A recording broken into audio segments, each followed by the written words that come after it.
प्रिय विद्यार्थियों, कैसे हैं आप लोग? उम्मीद है अच्छे होंगे। पढ़ाई चल रही है आप लोगों की? मैं संध्या, आप लोगों की हिंदी शिक्षिका, आज आपके सामने उपस्थित हूँ और कक्षा 6वीं की इस बाल राम कथा की कक्षा में मैं आप सबका स्वागत करती हूँ। मैं आपको पढ़ाने जा रही हूँ बाल राम कथा का पहला अध्याय और इसका शीर्षक है अवधपुरी में राम। आप लोगों ने रामायण सीरियल भी देखा होगा, टेलीविजन देखते हो ना? तो क्या आप लोग जानते हैं सबसे पहले रामायण किसने लिखी? नहीं? ठीक है, तो देखो, सबसे पहले रामायण लिखी महर्षि वाल्मीकि ने। उन्होंने सर्वप्रथम रामायण लिखी। गोस्वामी तुलसीदास जी ने भी रामचरितमानस की रचना की। इसी तरह से कई अन्य भाषाओं में भी रामायण की रचना की गई है। लेकिन आपके पाठ्य पुस्तक बाल राम कथा में जो राम की कथा है वो बहुत संक्षिप्त रूप से लिखा गया है। तो आइए अब हम देखते हैं कि इस बाल राम कथा के शिक्षण का मुख्य उद्देश्य क्या है। तो सबसे पहला उद्देश्य है शिक्षण का आप सभी को मर्यादा पुरुषोत्तम राजा राम के जीवन के बारे में बताना। इस कथा से आप में नैतिकता का विकास होगा, साथ ही साथ भारत की महान सांस्कृतिक विरासत है उसकी जानकारी आपको मिलेगी। तो इन्हीं उद्देश्यों को लेकर अब हम शुरू करते हैं हमारा पाठ, और पाठ है अवधपुरी में राम। आप देख रहे हैं चित्र, ये अयोध्या है जिसे हम अवध के नाम से भी जानते हैं, और ये अवध सरयू नदी के तट पर बसा हुआ है। अयोध्या बहुत ही सुंदर नगरी थी, वहां पर किसी चीज की कमी नहीं थी। सड़कें चौड़ी थी, राजमहल के साथ साथ अन्य इमारतें भी आलीशान थी। खेतों में धन धान्य था, समृद्धि थी।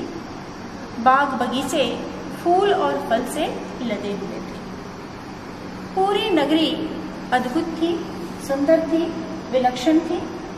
और तो राजा दशरथ अयोध्या के राजा थे। अयोध्या कौशल प्रदेश की राजधानी थी।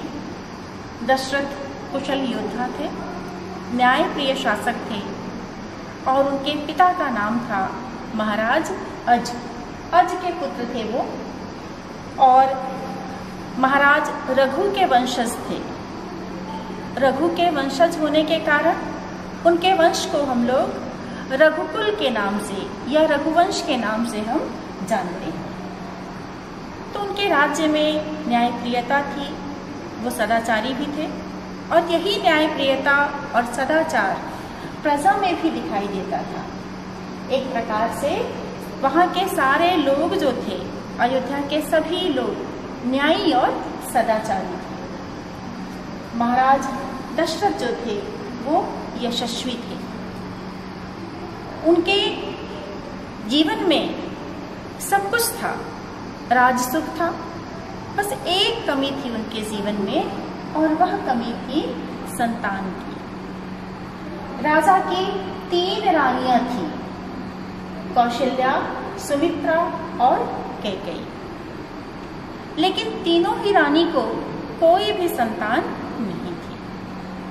यही कमी राजा के मन को खाए जा रही थी। अक्सर वो रानियों से इस विषय में चर्चा करते और बात घूम फिर कर उसी एक स्थान पर रुक जाती थी। संतान की कमी ही उनके मन को खाए जा रही थी। अब उन्होंने क्या किया? वशिष्ठ से, मुनि वशिष्ठ से, जो कि उनके कुल गुरु थे, उससे उन्होंने चर्चा की, अपनी चिंता बताई, संतान की कमी के बारे में बताया। उन्होंने कहा कि हे मुनिवर, आगे अयोध्या का उत्तराधिकारी कौन होगा। मुनि वशिष्ठ ने राजा दशरथ की चिंता समझी और उन्हें सलाह दी पुत्रेष्टि यज्ञ करने की, और कहा कि राजन, इस पुत्रेष्टि यज्ञ से अर्थात पुत्र प्राप्ति के लिए जो यज्ञ होगा, उस यज्ञ से आपको अवश्य संतान सुख मिलेगा। राजा दशरथ ने मुनि वशिष्ठ की आज्ञा मानी और ऋषि ऋष्यशृंग की देखरेख में उन्होंने यज्ञ का आयोजन किया। यह यज्ञ सरयू नदी के तट पर किया गया था।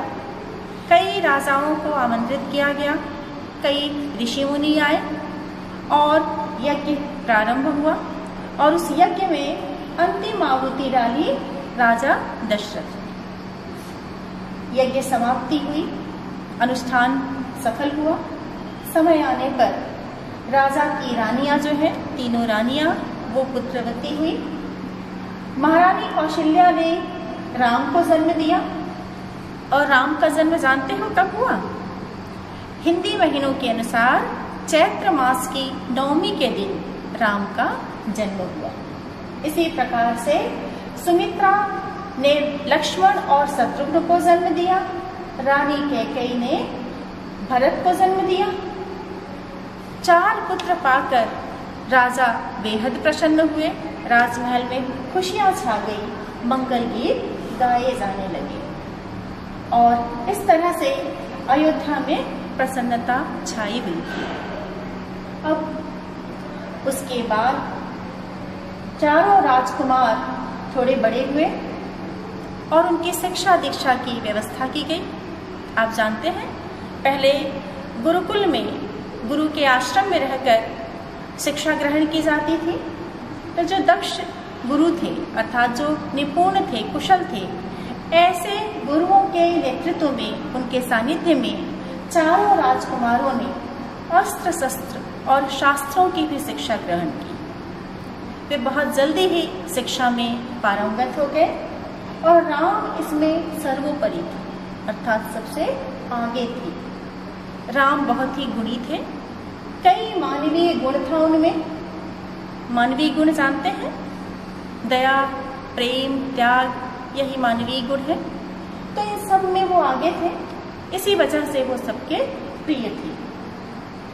अब बच्चे बड़े हो जाते हैं तो माता पिता को दूसरी चिंता होती है। इसी तरह से राजा दशरथ को भी अब पुत्रों के विवाह की चिंता होने लगी।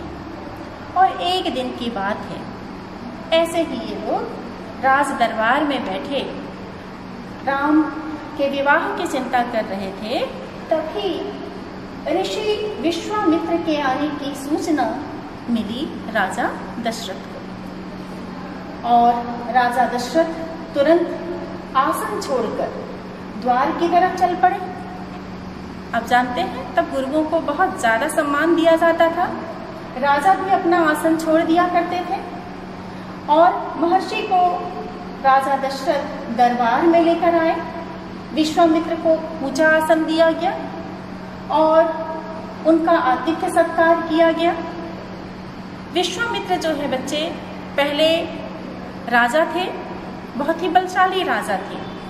बाद में उन्होंने राजपाट त्याग दिया था, संन्यास ले लिया और सन्यासी बन गए थे और उन्होंने एक आश्रम स्थापित किया जिसका नाम था सिद्धाश्रम।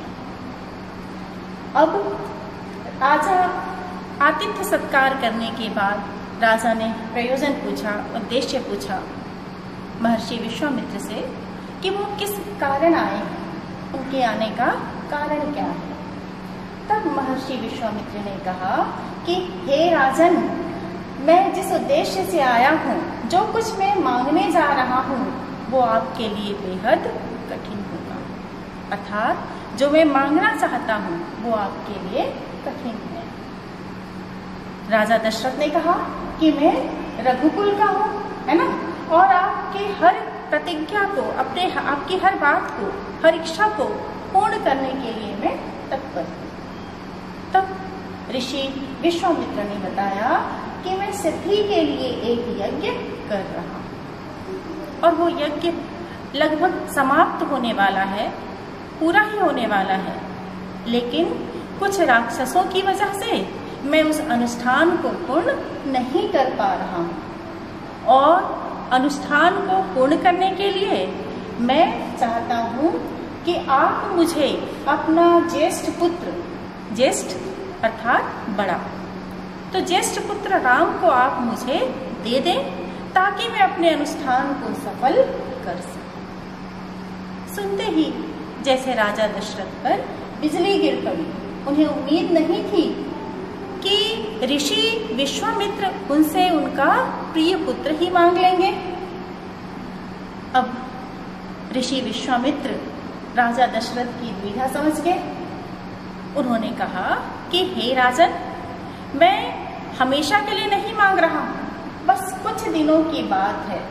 10 दिनों में ही मेरा यज्ञ संपन्न हो जाएगा, है ना, और उसके बाद मैं राम को आपको दे दूंगा। लेकिन राजा दशरथ पुत्र वियोग की आशंका में ही, चिंता में ही वो संज्ञा शून्य हो गए, अर्थात बेहोश हो गए। और उसके बाद ऋषि ने उन्हें समझाया, कहा कि मैं अनुष्ठान पूरा होते ही मैं उसे पहुंचा दूंगा। लेकिन पुनः दशरथ बेहोश हो गए और अब थोड़ी देर में दशरथ उठे, उन्हें होश आया, चेतना आई और उन्होंने कहा विश्वामित्र से कि हे गुरुवर, राक्षस तो मायावी हैं, बलशाली हैं, मेरा राम तो अभी 16 साल का भी नहीं है। ऐसी स्थिति में भला वह राक्षसों का मुकाबला कैसे करेगा? आप कहें, आप आज्ञा दें तो मैं स्वयं ही अपनी सेना के साथ आपके साथ चलता हूँ। आपके अनुष्ठान को मैं पूर्ण कराऊंगा, राक्षसों का संहार करूंगा। लेकिन यहाँ पर ऋषि विश्वामित्र ने कोई प्रतिक्रिया व्यक्त नहीं की। दरअसल यदि वो क्रोध करते तो इससे उनका अनुष्ठान भंग हो सकता था। पुनः दशरथ कहते हैं कि हे गुरुवर, राम मेरी बुढ़ापे की संतान है, मैं उसे बहुत प्रेम करता हूँ और मैं एक पल भी उसके वियोग को नहीं सह सकता। अब ऋषि विश्वामित्र का क्रोध भभक उठा था, क्रोधित हो गए थे वो बहुत ज्यादा। उन्होंने कहा कि हे राजन, आप जानते हैं कि मैं चाहूं तो मैं स्वयं ही राक्षसों को मार सकता हूं, लेकिन मैंने प्रतिज्ञा ली हुई है, मैं सन्यासी हूं और अब आप स्वयं अपना वचन देकर अपने वचन से परे जा रहे हैं, अपने वचन को नहीं निभा रहे हैं और आपका ऐसा करना आपके कुल के विनाश का सूचक हो सकता है। तब गुरु वशिष्ठ आगे आए और उन्होंने समझाया दशरथ को, उन्हें समझाया कि राम जो है वो शक्तिशाली है और यदि वो गुरु विश्वामित्र के साथ रहेंगे तो इससे राम को लाभ हो।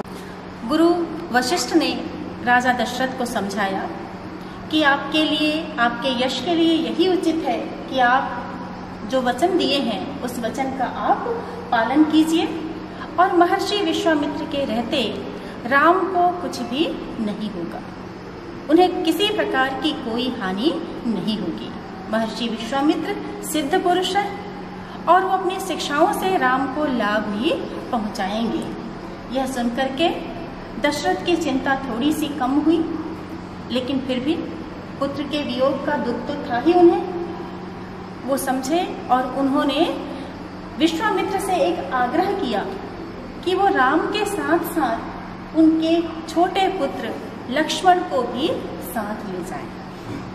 विश्वामित्र ने उनकी इस मांग को, इस बात को स्वीकार कर लिया। अब राम और लक्ष्मण को बुलाया गया, उन्हें गुरु विश्वामित्र के प्रयोजन के बारे में बताया गया और पिता दशरथ ने उन्हें विश्वामित्र के साथ जाने की आज्ञा दी। राम पिता की आज्ञा का पालन करने के लिए सहर्ष तैयार हो गए और इसकी सूचना तुरंत माताओं को दे दी गई। शीघ्र ही राम और लक्ष्मण तैयार होकर आ गए। कंधे पर उन्होंने धनुष बाण ले लिया, तुणीर लटका ली, तरकश, और साथ ही साथ कमर में हुई तलवार लटका लिए थे और पूरी तरह से अब वो विश्वामित्र के साथ जाने के लिए तैयार हो गए। इस तरह से अवधपुरी में राम की कथा यहीं पर समाप्त होती है। अब आइए हम आगे देखते हैं कि इस पाठ में हमने कौन कौन सी महत्वपूर्ण बातें पढ़ी हैं। तो देखिए, सबसे पहले हमने देखा कि अयोध्या जो है वो कौशल राज्य की राजधानी थी और यह राज्य सरयू नदी के तट पर बसा हुआ है। अयोध्या के राजा दशरथ थे और राजा दशरथ का वंश जो है रघुवंश के नाम से जाना जाता है। उनकी 3 रानियां थी, कौशल्या, सुमित्रा और कैकेयी। संतान प्राप्ति के लिए राजा दशरथ ने कौन सा यज्ञ किया? पुत्रष्टि यज्ञ किया। राजा दशरथ के 4 पुत्र थे, राम, लक्ष्मण, भरत और शत्रुघ्न। महर्षि विश्वामित्र यज्ञ पूरा करने के लिए राम और लक्ष्मण को वन लेकर गए। तो बच्चों, आप समझ गए होंगे, इस पाठ को समझ गए हैं। चलिए फिर अब हम इस पाठ के प्रश्न देखते हैं। कुछ प्रश्न मैं आपको दे रही हूँ जिसे आपको अपनी नोटबुक में बनाना है, उसके उत्तर लिखने हैं। तो देखिए, पहला प्रश्न है हमारा, राजा दशरथ कहाँ के राजा थे? आप तो समझ ही गए हैं उत्तर क्या होगा। दूसरा प्रश्न है, मुनि वशिष्ठ ने राजा दशरथ को संतान प्राप्त करने के लिए क्या सलाह दी थी? तीसरा प्रश्न लिखिए, राजा दशरथ को राम सबसे अधिक प्रिय क्यों थी? प्रश्न चौथा है, अयोध्या नगरी की विशेषताएं बताइए। पांचवा प्रश्न है, महर्षि विश्वामित्र के आने का प्रयोजन अर्थात उद्देश्य, प्रयोजन सुनकर राजा दशरथ की क्या दशा हुई? इस पाठ का अंतिम प्रश्न मैं दे रही हूँ जो जीवन मूल्यों से संबंधित प्रश्न है, मूल्यपरक प्रश्न है। तो देखिए प्रश्न क्या है, मुनि वशिष्ठ ने महाराज दशरथ को अपने पुत्रों राम लक्ष्मण को विश्वामित्र के साथ भेजने के लिए समझाया था। आप यदि दशरथ के स्थान पर होते तो क्या करते और क्यों? तो ये रहे इस पाठ के प्रश्न जिसे आपको बनाना है। अगली कक्षा में मैं देखूंगी, पूछूंगी। तो कैसा लगा आपको पाठ? उम्मीद है समझ में आ गया होगा। और यदि कोई अंश आपको समझ में नहीं आ रहा है तो मेरा संपर्क नंबर दिया हुआ है, आप मुझसे संपर्क कर सकते हैं। धन्यवाद। अगली कक्षा में मैं पुनः आपके सामने उपस्थित होंगी। धन्यवाद।